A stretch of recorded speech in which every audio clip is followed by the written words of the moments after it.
هاوشێوەی هەندێک ناوچەکانی دیکەی عێراق کەرکووک ڕوبەڕووی قەیرانی جۆراوجۆر دەبێتەوە.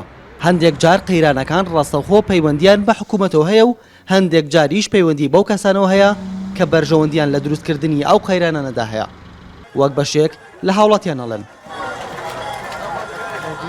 زیاتر لە هەفتەیەکە قەیرانی کەمی غاز ڕوبەڕووی هاوڵاتیانی کەرکووک بووتەوە. بە جۆرێک لە بەشێک لە گەڕەکەکانی شارەکە چەند ڕۆژێکە ئۆتۆمبیلی فرۆشتنی غاز پێیدا تێنەپەڕیوە. لەو ناوچانەشدا کە غاز هەیە نرخەکەی هێندا بەرز بۆتەوە کە بەشێک لە هاوڵاتیان ناتوانن بیکڕن. ئامەش لە کاتێکدایە حکوومەت بە 5,000 دینار غازدا بەش دەکات، بەڵام لە نێوان 10 بۆ 15,000 دینار دەگاتە دەستی هاوڵاتیان. قەتەن کە 50 تەنکەرەکە ڕۆبۆیە حتا ئەوانیش بۆستن 50 تەنکەرتا نیمەڕۆت کە دێ 2 تەنکەرمان بۆ دێ 3 تەنکەر تەبەن ئەزمە کردە بازارەوە کە نەبێ خەڵک بە دوایە ڕاکە. تەبەن بازاری ڕەشیش گرانێکە، زۆرترین سعر 15,000 12,000 13,000 10,000 ئاوا ئەیفرۆشن. لە شاری کەرکووک ئاستی بەرهەمهێنانی غاز زیاترە لە بڕی بەکارهێنان، چونکە شارەکە ڕۆژانە پێویستی بە 15,000 بتڵ غازە.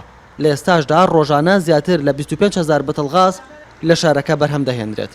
بەڕێوەبەراتی دابەشکردنی غازیش ڕەتی دەکاتەوە کە ئاستی بەرهەمهێنانی غاز کەمی کردبێت و نرخەکەشی وەکو خۆی ماوەتەوە.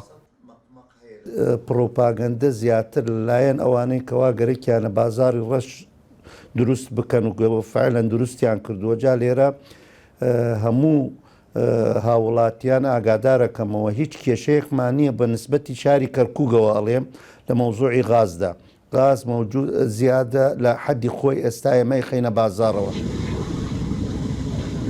کێڵگانەوتەکانی کەرکووک بڕێکی زۆر غازیان تێدایە. جگە لە پێویستی ڕۆژانی شارەکە مانگانە زیاتر لە 200 تەن غاز هەناردەی شارەکانی دیالە و بەشێک لە ناوچەکانی مووسڵ و سلێمانیش دەکرێت.